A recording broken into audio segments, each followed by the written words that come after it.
Hermanos, muy buenas noches.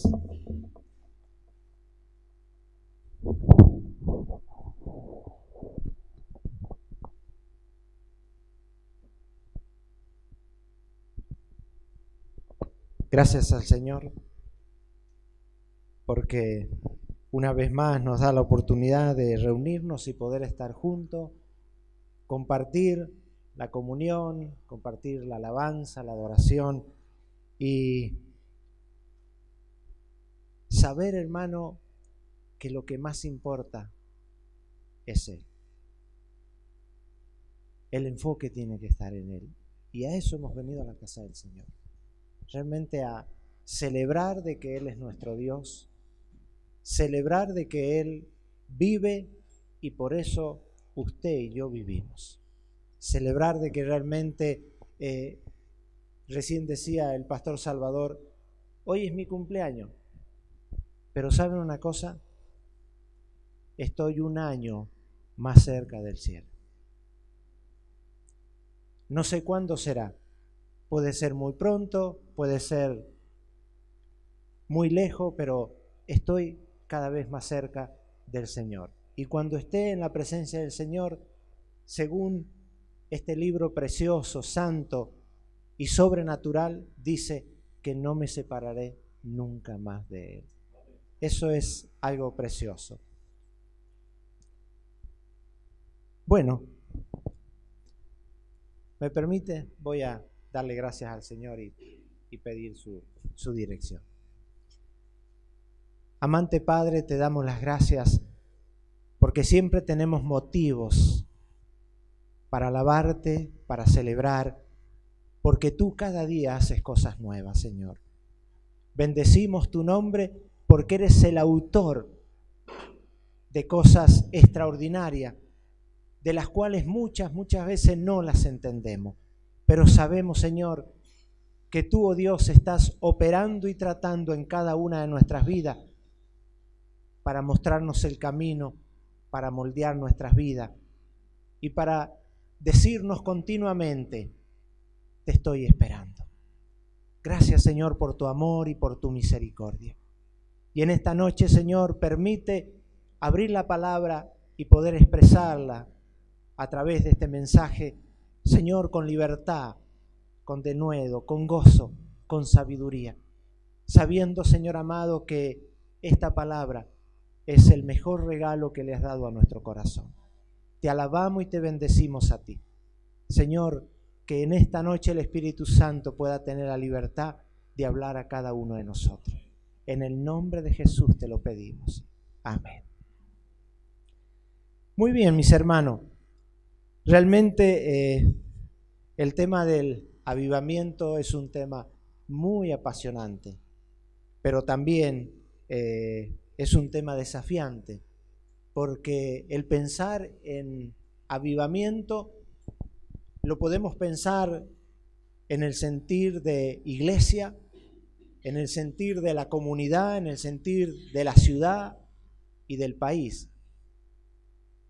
Pero muchas veces tenemos que empezar a pensar en avivamiento en el sentir personal, acá adentro. Porque los grandes avivamientos que realmente hemos escuchado, que se han producido en muchos lugares, empezó en una, en dos, en tres personas, en un grupo. Y eso después se desparramó. Entonces, cuando queremos expresar avivamiento, tal vez nos tenemos que hacer una pregunta muy nuestra, muy íntima. Señor, ¿cuándo comienza el avivamiento en mí? Podemos decir, ya comenzó el día que lo conocimos o que Él nos encontró. Pero sabe, es algo que va produciéndose continuamente hasta que llegue el momento en que Dios realmente nos muestra cosas totalmente, tal vez extraordinaria en todo sentido o diferente a las que muchas veces estamos acostumbrados a ver. Este tema, hermano, ha llevado a que se realicen infinidades de conferencias, por un lado y por otro. Ha entusiasmado y ha puesto un interés muy grande en pastores, en evangelistas, en líderes, de querer saber, bueno, ¿Cuándo puede ser el tiempo en que se produzca un avivamiento? ¿Qué condiciones tienen que darse para que el avivamiento llegue? ¿Cómo debe de estar todo? ¿Qué estrategia podemos usar?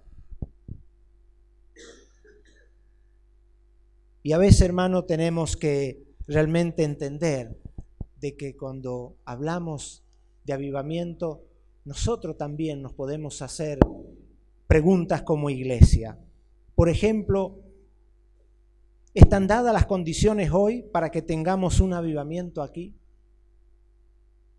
¿Estaremos en la lista de espera de Dios para que nos otorgue un avivamiento a nosotros? ¿Estaremos haciendo lo correcto para que Dios descienda y nos sorprenda con su presencia y su poder? ¿Qué nos dice la Biblia acerca de todo esto? ¿Hay en ella indicios de avivamiento de los cuales nosotros podamos aprender y podamos ajustar el rumbo? Yo creo que sí. Es cierto que la historia nos habla de avivamiento, pero cuando queremos aprender realmente del avivamiento, acá tenemos el manual de instrucciones de Dios, la palabra de Dios. Es justamente la Biblia quien nos puede instruir y guiar qué es lo que realmente nosotros podemos hacer para que el avivamiento se produzca o llegue.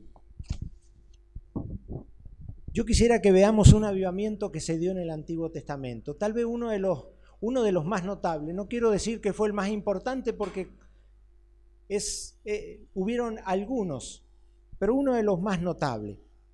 Y este se encuentra en un libro corto, pero muy característico y muy especial, de mucha enseñanza, el libro de Nehemías, capítulo 8. Quisiera más o menos ver tal vez la escena. Recuerde que gran parte del pueblo de Israel fue llevado cautivo, exiliado en Babilonia.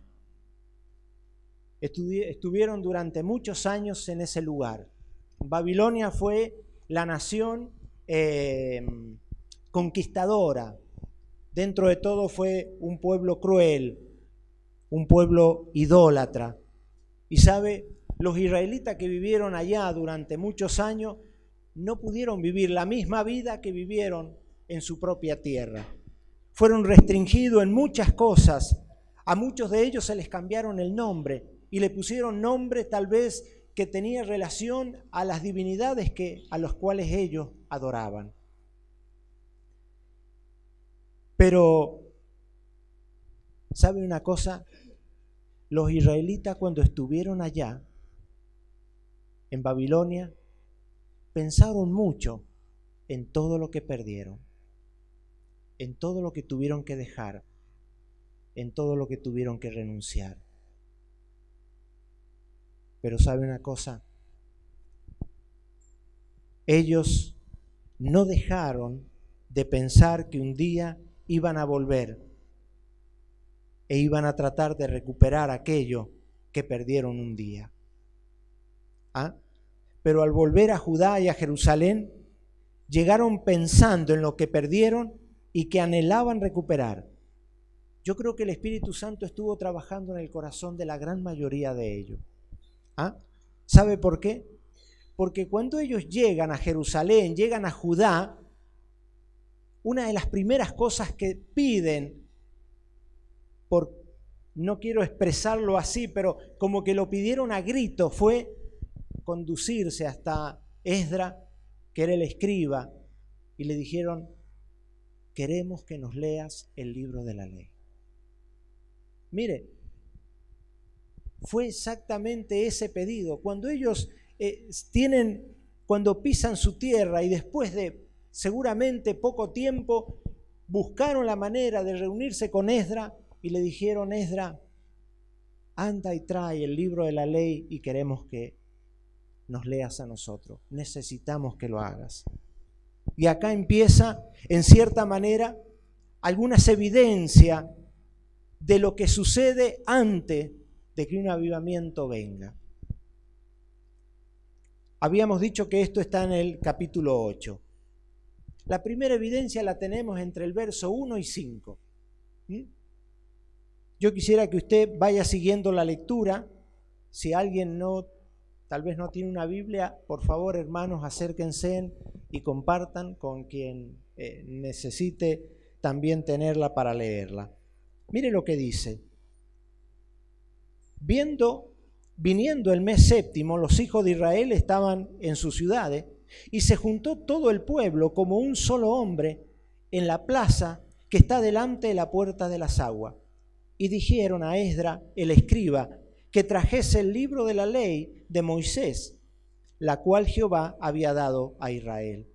Y el sacerdote Esdras trajo la ley delante de la congregación, así de hombres como de mujeres, y de todos los que podían entender. Ese todos los que podían entender, yo creo que hubieron, no sé si decir niños, pero sí jovencitos, en una edad en donde al leer o al escuchar la palabra iban a tener la capacidad de entender lo que se estaba diciendo, o el significado de lo que se estaba leyendo. Dice, hombres y mujeres y de todos los que podían entender, el primer día del mes séptimo. Y leyó en el libro delante de la plaza que está delante de la puerta de las aguas, desde el alba hasta el mediodía, en presencia de hombres y mujeres y de todos los que podían entender. Y los oídos de todo el pueblo estaban atentos al libro de la ley. Y el escriba Esdras estaba sobre un púlpito de madera que habían hecho para ello. Y junto a él estaban Matatía, Sema, Anías, Uría, Hilcía y Maasías a su mano derecha, y a su mano izquierda Pedaía, Misael, Malquías, Asum, Asbadana, Zacaría y Mesulam. Abrió pues Esdras el libro a ojos de todo el pueblo, porque estaba más alto que todo el pueblo, y cuando lo abrió, todo el pueblo estuvo atento.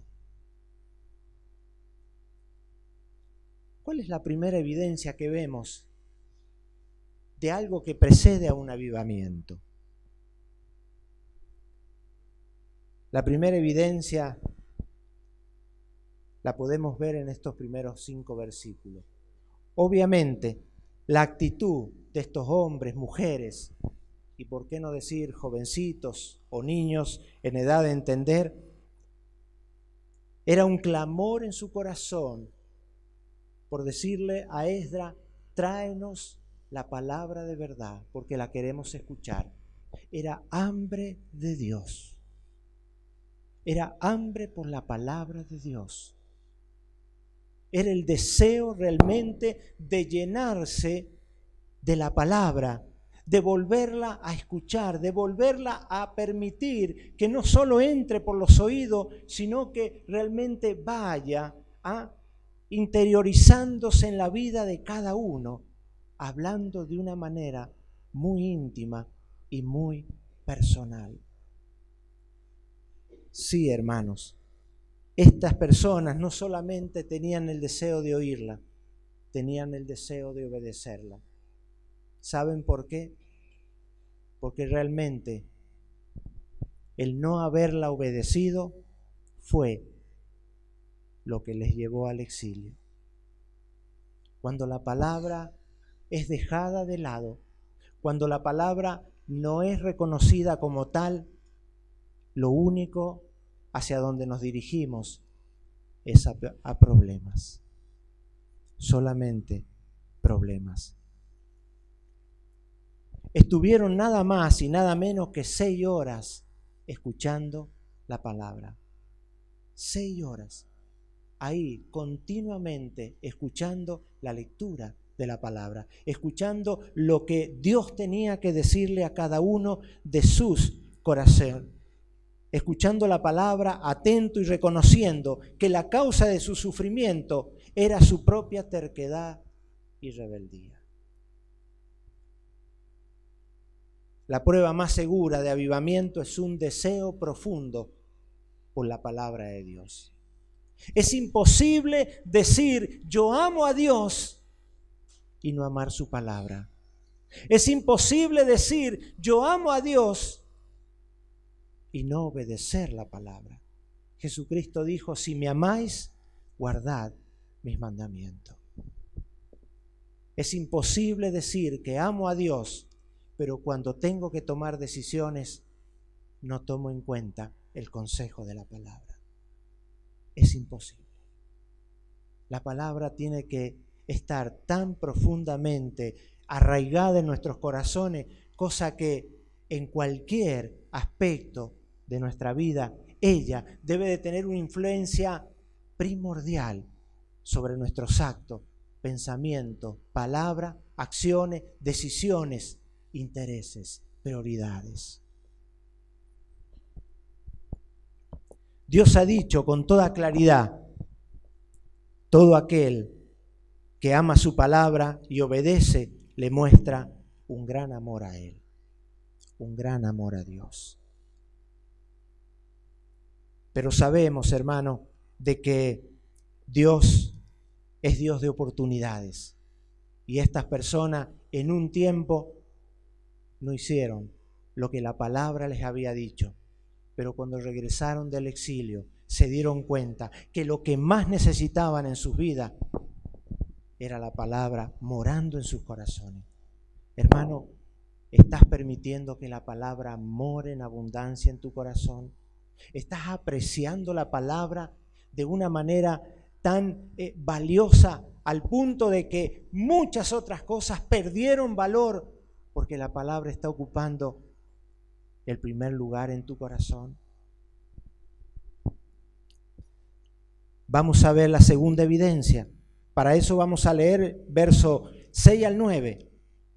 Dice así la palabra: bendijo entonces Esdras a Jehová Dios grande, y todo el pueblo respondió amén, amén, alzando sus manos, y se humillaron y adoraron a Jehová, inclinados a tierra. Y los levitas, Jesuá, Bani, Serebías, Jamín, Acub, Sebetai, Odías, Maasías, Kelita, Azaría, Josabed, Anán, Pelaía, hacían entender al pueblo la ley, y el pueblo estaba atento en su lugar. Y leían en el libro de la ley de Dios claramente y ponían el sentido de modo que entendiesen la lectura. Y Nehemías, el gobernador, y el sacerdote Esdras, escriba, y los levitas que hacían entender al pueblo, dijeron a todo el pueblo: día santo es a Jehová nuestro Dios, no os entristezcáis ni lloréis, porque todo el pueblo lloraba oyendo la palabra de la ley. Todo el pueblo estaba con un solo clamor, llorando en una manera como tal vez nunca antes lo habían estado. Podemos observar que la segunda evidencia que precede a un avivamiento es realmente un quebrantamiento con humillación. Este pueblo se había quebrantado de tal manera que en verdad al escuchar la palabra de Dios, al permitir que la palabra hable a sus corazones, al permitir que Dios les esté hablando personalmente, pudieron entender de que realmente Dios estaba en lo cierto y ellos estaban equivocados. Y el quebrantamiento había sido tal porque su pecado seguramente vino a sus mentes, y ellos pudieron ver su actitud de desobediencia, de rebeldía que habían tenido con Dios, porque no habían obedecido la palabra de Dios. La reacción de ellos fue esa, quebrantarse hasta el punto en donde seguramente había personas que no podían parar de llorar, porque sus corazones se habían compungido de tal manera que realmente era una situación en donde el Espíritu Santo estaba mostrando yo te amé, quise lo mejor para ti, te indiqué cuál era el camino, te dije que era lo mejor, no me escuchaste y tuviste consecuencias en tu vida. Cuando llega la palabra, el Espíritu Santo comienza a trabajar en cada uno de nosotros. ¿Sabe qué es lo que hace el Espíritu Santo? Nos muestra la santidad de Dios. Y cuando uno ve la santidad de Dios, el Espíritu Santo nos empieza a mostrar la verdadera condición en la que cada uno nos encontramos. Y cuando uno ve adentro, hermano, hay veces que ve cosas que posiblemente antes no lo había visto con claridad. Déjeme decirle, yo he pasado por esos momentos. He estado al pie de mi cama, gimiendo, clamando y diciendo, Señor, perdóname por esto, perdóname por esto, perdóname por esto, perdóname por esto. Y Dios ha escuchado puntualmente cada cosa que en más de una ocasión he tenido que reconocer que había fallado y que en verdad estaba mal. Y detrás de eso había una emoción o un sentir tan profundo de que realmente Dios había puesto su dedo justamente donde mi vida no estaba bien. Pero sabe una cosa, cuando me levantaba, era la persona más fuerte. Era la persona más, no sé, más liviana. Era la persona distinta. Porque hubo un tiempo de quebrantamiento, pero también había el tiempo de gozo, de paz, de saber que Dios entendía mi corazón y que Él era el único que podía perdonar y quitar todo aquello que realmente me estaba causando una carga o una culpa.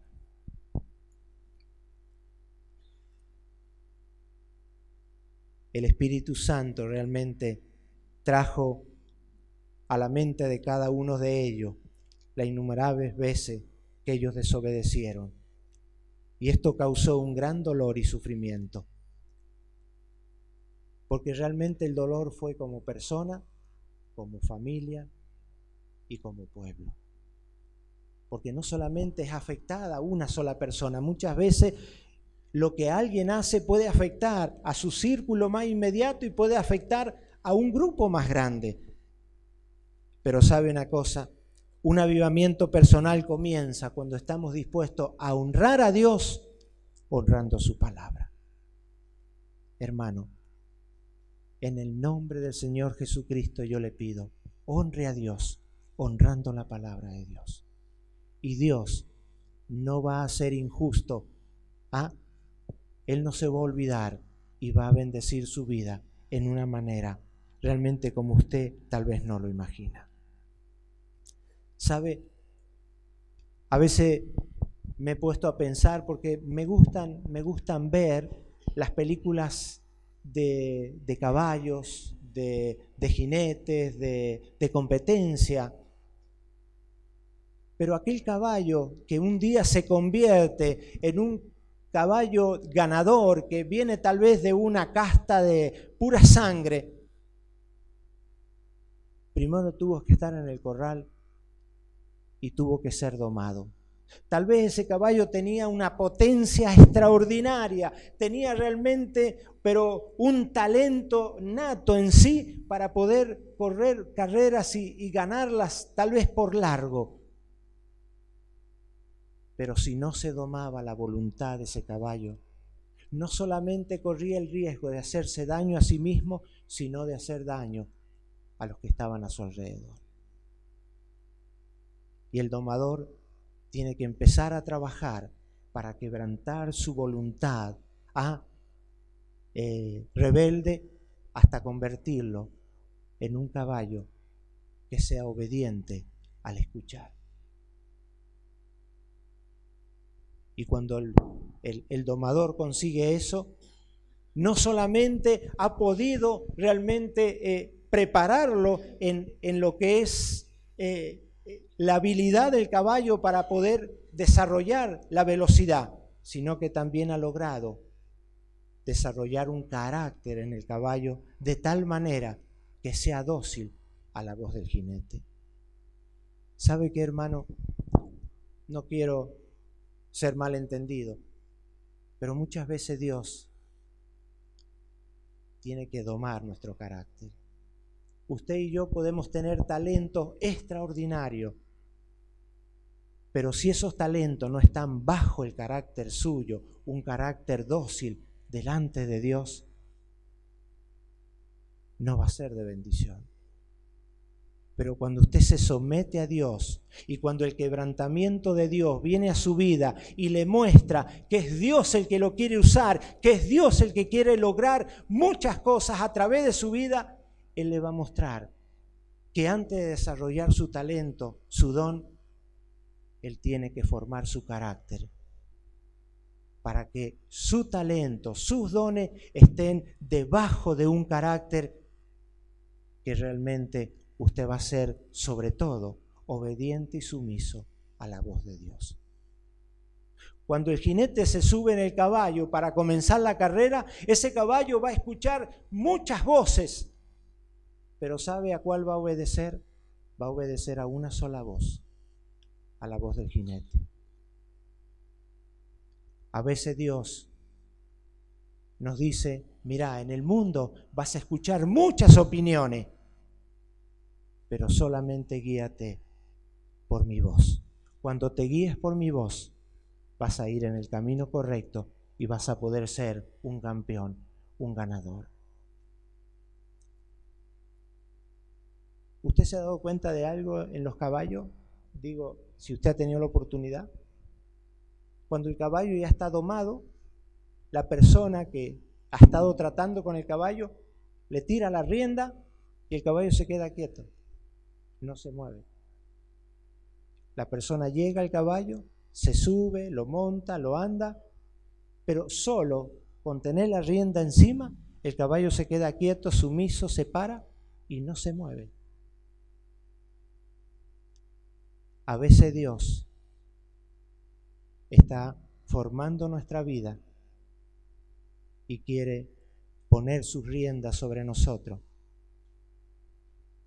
diciéndonos, espera, ya no tienes la libertad de hacer lo que tú quieras, porque recuerda que yo te compré por precio, ahora eres mío. Te compré con la sangre preciosa de mi Hijo. ¿Está dispuesto a someterse al Señor? Y si Él tal vez lo esté quebrantando, esté dispuesto a decir, Señor, acepto el quebrantamiento porque sé que mi carácter tiene que ser formado, porque mi vida tiene que ser realmente adiestrada en su carácter para que yo me someta únicamente a ti. Vamos a ver la tercera evidencia. Está en los versículos 10 y 12. Dice, luego le dijo, id, comed grosura y bebed vino dulce, y enviad porciones a los que no tienen nada preparado, porque día santo es a nuestro Señor. No os entristezcáis, porque el gozo de Jehová es vuestra fuerza. Los levitas, pues, hacían callar a todo el pueblo diciendo, callad, porque es día santo, y no os entristezcáis. Y todo el pueblo se fue a comer y a beber y a obsequiar porciones y a gozar de grande alegría, porque habían entendido la palabra que les habían enseñado. Aquí vemos realmente que pasaron del quebrantamiento a un estado de gran emoción, de gran gozo, de gran alegría, de celebración. ¿Por qué? Pues donde se restaura el amor a la palabra, hay gozo, hay celebración. Hermano, cuando usted empieza a leer la palabra y le empieza a entender y empieza a notar que Dios está hablando a su vida, a su corazón, de una manera muy particular, muy personal, usted va a empezar a sentir un gozo, va a empezar a sentir realmente esa experiencia de saber de que Dios, pareciera que en esa mañana o en esa noche o en esa tarde se acercó a usted ahí a su lado y le dijo al oído esto. Y usted empezó a entender y a darse cuenta lo que Dios quería decirle. Cuando se restaure el amor a la palabra de Dios y hay arrepentimiento y donde existe un pesar verdadero por el pecado, hay gozo y hay celebración. Mire, cuando el pueblo oyó las palabras de la ley, empezó a llorar a causa de su dolor, pero se acercó primero Esdras y le dijo, no lloren, no se entristezcan. Luego lo hizo Nehemías, no lloren, no se entristezcan. El gozo del Señor es la fuerza realmente para sus vidas. Y sabe, en el libro de los Proverbios, capítulo 17, verso 22, el rey Salomón pone estas palabras: un corazón alegre nos hace bien y actúa como una medicina. Dios nos ha dado el gozo, hermano. El gozo para que nosotros realmente lo disfrutemos, para que nosotros lo desarrollemos, para que nosotros realmente lo usemos en cada momento de nuestra vida. Es parte del fruto del Espíritu Santo. Pero ¿sabe una cosa? Al gozo hay que nutrirlo y hay que dejarlo liberar y hay que dejarlo que realmente se manifieste. Mire lo que dice la palabra. No solamente le dicen vayan a gozarse, también dice vayan a comer, a beber y compartan con los que no han preparado nada, con los que no tienen nada. ¿Qué dijo Jesucristo? Es más bienaventurado dar que recibir. ¿Sabe una cosa? Cuando usted recibe algo, recibe un regalo, ¿qué es lo que tiene? Solamente el regalo. Pero cuando usted da, usted realmente tiene el gozo de haber dado, de haber compartido, de haber realmente bendecido a otra persona. ¿Sabe? Satanás está más interesado en quitarle el gozo que quitarle los bienes. Porque él sabe que si le quita el gozo lo debilita, lo bloquea.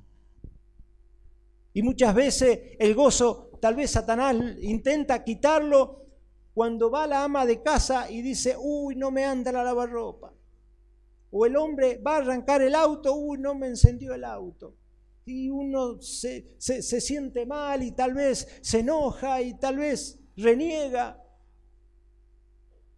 Satanás puede ocupar cualquier situación para quitarle el gozo. Hermano, el enemigo va a lanzar un montón de fuego sobre su vida.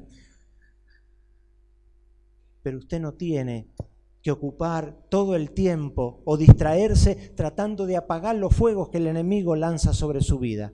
Usted simplemente fortalézcase en el Señor y gócese en el Señor, sabiendo de que Él realmente le ha dado su fortaleza a través del gozo que usted día a día puede estar sintiendo. Sí, mi hermano, el gozo es algo especial de parte de Dios. Dios nos ha dado la vida para que la disfrutemos. Dios nos ha dado cada día para que lo podamos disfrutar. Y nosotros debemos de disfrutar plenamente. No tenemos que desperdiciar cada momento tratando realmente de luchar contra el enemigo, tratando de atajar aquellos dardos. No, uno tiene que estar bien firme, sabiendo de que realmente el gozo del Señor y la protección del Señor está de mi lado. El gozo es poderoso, por eso Esdras y Nehemías lo sabían y por esa razón le habían dicho al pueblo que vayan a gozarse, a regocijarse y a celebrar. Hermano, más bienaventurado es dar. Bendiga a los demás, de una y de otra manera. Y usted va a sentir el gozo en su corazón de saber de que está, ¿qué? Haciendo lo que Dios le agrada, haciendo la voluntad de Dios. El egoísmo y el egocentrismo se enfocan en nosotros mismos. El gozo del Señor se enfoca en los demás, en cómo bendecir, en cómo ayudar, en cómo realmente ser de bendición para otras personas. Sea de bendición, regocíjese, pero regocíjese con propósito, con el propósito de hacer lo que Dios le agrada. Veamos la cuarta evidencia. Recuerde la primera, amor a la palabra. La segunda, quebrantamiento y humillación. La tercera es el gozo de saber de que Dios es el que perdona, el que nos restaura, el que nos levanta. Y la cuarta evidencia que preceden a un avivamiento está en los versículos 13 al 17. Y al día siguiente se reunieron los cabezas de la familia de todo el pueblo, sacerdotes y levitas, a Esdra el escriba, para entender las palabras de la ley. Y hallaron escrito en la ley que Jehová había mandado por mano de Moisés que habitasen los hijos de Israel en tabernáculo, en la fiesta solemne del mes séptimo, y que hiciesen saber y pasar pregón por todas sus ciudades y por Jerusalén, diciendo: salid al monte, traed ramas de olivo silvestre, de arrayán, de palmera y de todo árbol frondoso para hacer tabernáculo, como está escrito. Salió pues el pueblo y trajeron rama e hicieron tabernáculo, cada uno sobre su terrado, en sus patios, en los patios de la casa de Dios, en la plaza de la puerta de las aguas y en la plaza de la puerta de Efraín. Y toda la congregación se volvió de la cautividad, hizo tabernáculo, y en tabernáculos habitó, porque desde los días de Josué, hijo de Nun, hasta aquel día no habían hecho así los hijos de Israel, y hubo alegría muy grande. Aparecen las enramadas en este caso. Ellos festejaron la fiesta de los tabernáculos. ¿Qué significa esta fiesta? Por un momento yo quiero leer un pasaje de Levítico, capítulo 23, verso 40, en donde nos habla de esta fiesta que para los judíos era una fiesta muy solemne.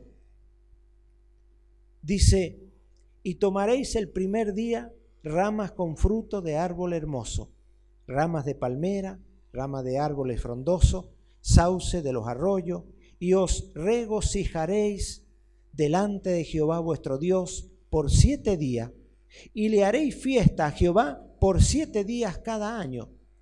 Será estatuto perpetuo por vuestras generaciones, en el mes séptimo la haréis. En tabernáculo habitaréis 7 días, todo natural de Israel habitará en tabernáculo, para que sepan vuestros descendientes que en tabernáculo hice yo habitar a los hijos de Israel cuando los saqué de la tierra de Egipto, yo Jehová vuestro Dios. ¿Qué significado tiene el que el pueblo de Israel viviera 7 días en tabernáculo? En una, ¿cómo podemos decir? En algo que tenía aspecto de vivienda hecha con ramas de árboles, de distintos árboles. ¿Sí? ¿Qué significado tenía este tabernáculo que ellos hicieron y en los cuales estuvieron viviendo? Era una habitación temporal. Era llamada la suca y era sagrada para todo judío.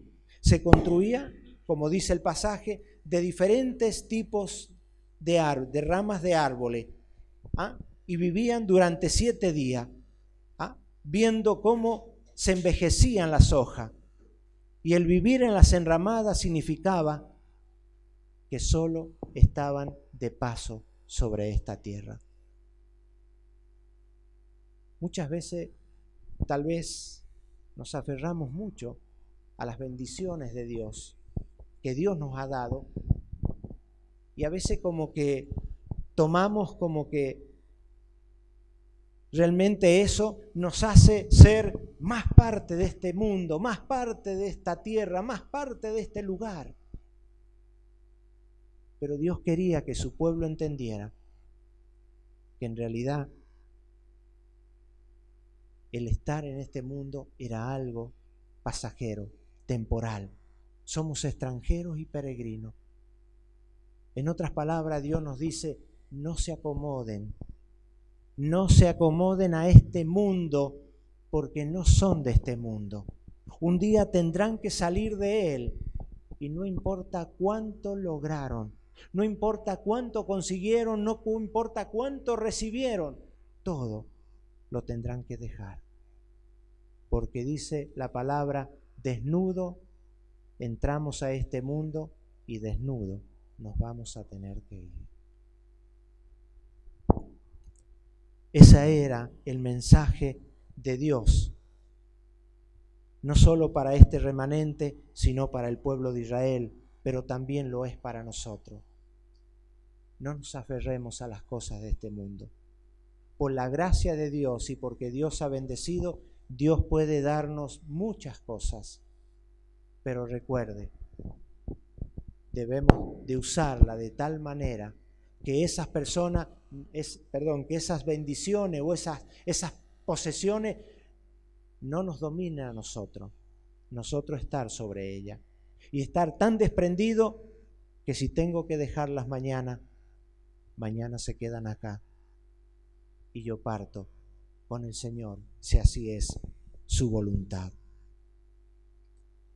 Entonces, esto nos hace entender, hermanos, de que en verdad debemos de abstenernos de todos aquellos deseos de nuestra propia carne. Porque Dios quiere que realmente nuestra vida esté enfocado en lo que Él dice para este tiempo y para el que viene. Y la última evidencia que precede a un avivamiento como este avivamiento en el cual estamos viendo, lo tenemos en el capítulo 9, verso 2. Dice, y ya se había apartado la descendencia de Israel de todo extranjero, estando en pie, confesaron sus pecados y las iniquidades de sus padres. ¿Sabe? Muchos de ellos trajeron esposas del lugar donde habían estado exiliados. Pero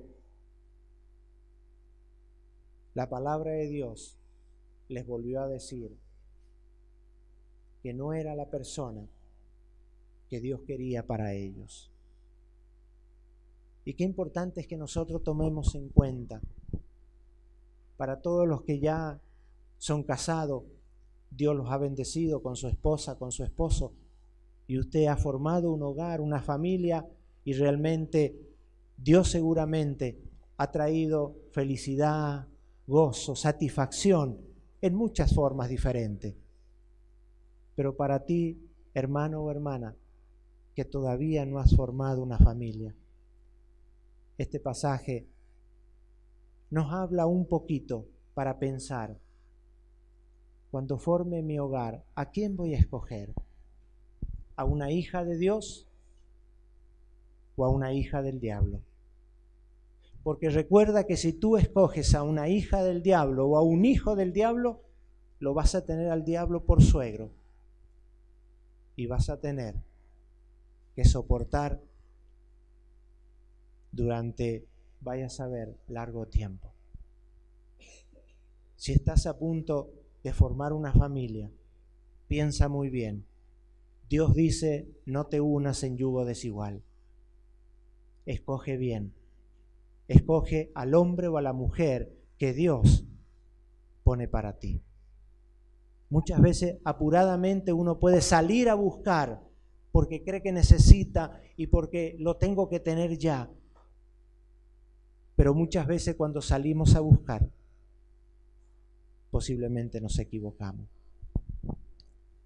Pero acá encontramos en esta escritura la prueba final del avivamiento de entonces.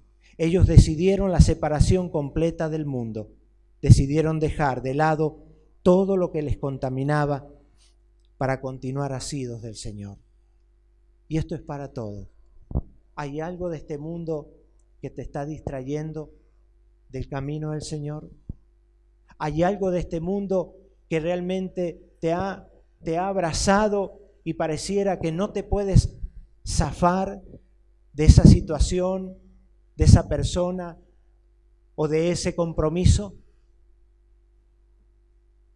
El Señor te puede ayudar a que tú se separes de eso, de cosas que a veces sin darnos cuenta realmente nos arrollan, nos atropellan y nos llevan, y a veces pensamos, bueno, esta será tal vez la voluntad de Dios. Pregúntale al Señor, pregúntale a la palabra, ¿es la voluntad de Dios esto? ¿Un hábito? ¿Una compañía? ¿Un amigo? ¿Un juego? No sé, ¿un lugar? ¿Un trabajo? Hubo una hermana en Quito cuando ella, me acuerdo que yo llegué a visitar a la esposa de un hermano de la iglesia y una hermana también, y le había ido a visitar una prima. Y estaba la prima, estaba Lolita y yo, estábamos al lado de la cama y conversando. Y surgió una pregunta de tipo espiritual y nos dio la oportunidad para compartir con la prima. María se llama. Y compartimos con ella y nos prestó tanta atención que yo seguí hasta llegamos a una oración de decisión. Ella oró y, hermano, fue una cita divina. Ella se derramó y recibió al Señor. Eso fue entre semana, un jueves, y el día domingo ella ya estuvo en el templo, y al otro domingo ya estuvo con el esposo, y así. Y un día yo iba a visitarla a ella con Lolita y dice, me dio la dirección, dice, acá trabajo, es un trabajo nuestro. Y yo cuando llegué al lugar, era un lugar donde había lleno de máquinas de Nintendo, de esos juegos de dudosa, ¿qué puedo decir? Y lleno de niños de 5, 6, 8, 10 años. Bueno, la saludamos, oramos con ella un ratito que pudimos, la animamos, pero yo acá en mi corazón no tenía paz de la situación que la hermana estaba viviendo, y me puse a orar, Señor, dame el momento, hasta que en un momento ella se acerca un domingo, me dice, pastor, ¿puedo hablar con usted? Sí. Pastor, ¿usted conoce dónde trabajo? Tengo una inquietud. Yo dije, el Espíritu Santo no dejó de trabajar en el corazón de ella y dijo, el trabajo que yo estoy teniendo, ¿usted cree que le agrada al Señor? Abrí la palabra y empecé a compartirla. Todo me es lícito, todo me es permitido, pero no todo me conviene. Hermana, voy a ser sincero y voy a decirle lo que la palabra me dice a mi corazón. Yo ese día vi niños de 5, 6, 8 años, ingenuos de no entender lo que esas máquinas están trayendo a su corazón y a su mente. Eso los está deformando. No es nada que le conviene a un niño, a un joven o a alguna persona. Son esos juegos feos. No sé si, yo sé que la mayoría conoce, digamos, este tipo de Nintendos y de juegos. Y sabe, la hermana agachó su cabeza y ¿sabe qué me dijo? Después la levantó, una lágrima le corría por la mejilla y dice, pastor, ¿sabe una cosa? Yo ya me había dado cuenta. El Espíritu Santo la había redarguido. Le dije, hermana, Usted ha escuchado la palabra, usted ha escuchado el consejo, la decisión está en sus manos. Me dijo, hermano, ayúdeme a orar porque esto se lo tengo que decir a mi esposo. Cuando ella se lo comunicó al esposo, parece que el esposo también ya había sido como tocado, hablado por el Señor, y los dos decidieron despojarse de ese negocio. Hay muchas cosas que a veces, bueno, es el ingreso que tengo, o es lo que hago, y a veces uno piensa, esta pareciera la voluntad de Dios. Y hay cosas que hacemos día por día que seguramente no es la voluntad de Dios. Pero ¿sabe quién se lo va a decir y quién se lo va a confirmar? El Señor, a través de su palabra. Escudriña las Escrituras y Dios le va a revelar qué es lo mejor para su vida, su hogar, para cualquier ámbito de su vida. Y Dios va a hablar a su corazón.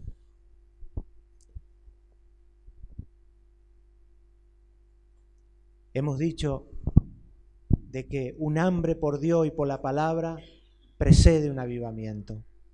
Hemos dicho que el quebrantamiento y humillación por causa de nuestros pecados y cosas que nos han sucedido en la vida precede un avivamiento. Hemos dicho también que el gozo brota cuando realmente uno se ha puesto a cuentas con Dios. También hemos dicho de que en verdad Dios nos está diciendo, no te acomodes a este mundo porque estás de paso, un día tendrás que salir de él. Y también nos ha dicho Dios, apártate de todo lo que pueda contaminar tu vida, de todo en este mundo que te pueda hacer daño.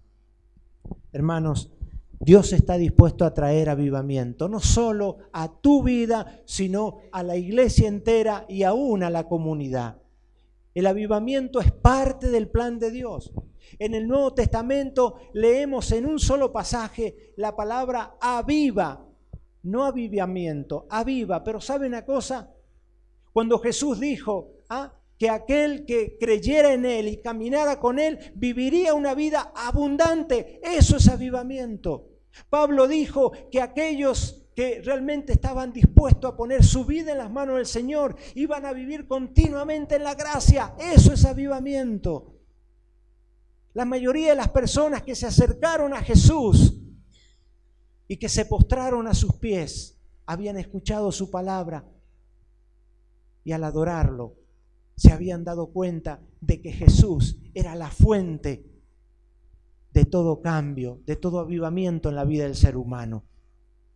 Hoy nosotros podemos decir de que realmente el avivamiento es inmensamente posible. ¿Por qué? Porque alguien murió en la cruz por tu vida y por la mía. Alguien dio su vida para que tú y yo podamos vivir un avivamiento. Alguien entregó todo lo que tenía, su vida y su sangre, para que tú camines en santidad, en reverencia, en adoración, en obediencia, y eso traerá avivamiento a cada una de tus vidas. Y ese avivamiento va a transformar tu hogar, tu familia, tu trabajo, tus relaciones, tu adoración, tu servicio, tu amor por el Señor. Porque Dios va a hacer cosas nuevas y extraordinarias. ¿Cuántos dicen conmigo amén? Amén. Hermano, si ese es el anhelo de tu corazón, de que Dios comience en tu corazón a obrar un avivamiento, yo te animo y yo te invito. Ven acá, oremos juntos, pidámosle al Señor, Señor, yo quiero tal avivamiento en mi vida. Yo quiero sentir tal amor por la palabra. Yo quiero ser tocado y visitado por el Espíritu Santo de tal manera que realmente no haya otro objetivo en mi vida que hacer lo que tanto tú quieres que yo haga. Si hay algo que realmente está siendo una carga en tu vida, que tal vez está inquietándote, ven y colócala al altar de la presencia de Dios. ¿Habrá alguien? Aquí estoy yo para ponerme delante de Dios. ¿Habrá alguien más? No demores, yo no te estoy invitando. Estoy seguro que Dios te está invitando en esta noche. ¿Habrá alguien más, hermano? Pasa, hermano, pasa acá adelante, hermano. Yo sé que es Dios el que está tocando el corazón de tu vida y de la mía. Es Dios el que nos está llamando a tener esa clase de experiencia delante de Dios. Un avivamiento que no tiene nada que ver con lo humano. Es algo que viene de lo sobrenatural, es algo que viene del cielo mismo. Yo te animo, ven acá y dile al Señor, en tus propias palabras, dile al Señor, Señor, yo quiero ese avivamiento. Señor, yo quiero esa experiencia. Realmente no de un día, no de una semana, un avivamiento continuo. Díselo al Señor. Él va a traer sobre tu vida. Porque recuerda, que dice la palabra de Dios, todo lo que tú creyeres en tu corazón, de esa manera será hecho. Ahí donde estás, mi hermano, inclina tu cabeza y comienza a orar, comienza a clamar, comienza a gemir. Dile al Señor, Señor, yo te necesito. Señor, aquí está mi vida, la presento en el altar del sacrificio. Señor, aviva el fuego dentro de mi vida. Ayúdame a amarte con todas las fuerzas de mi corazón. Yo te necesito. Yo te necesito.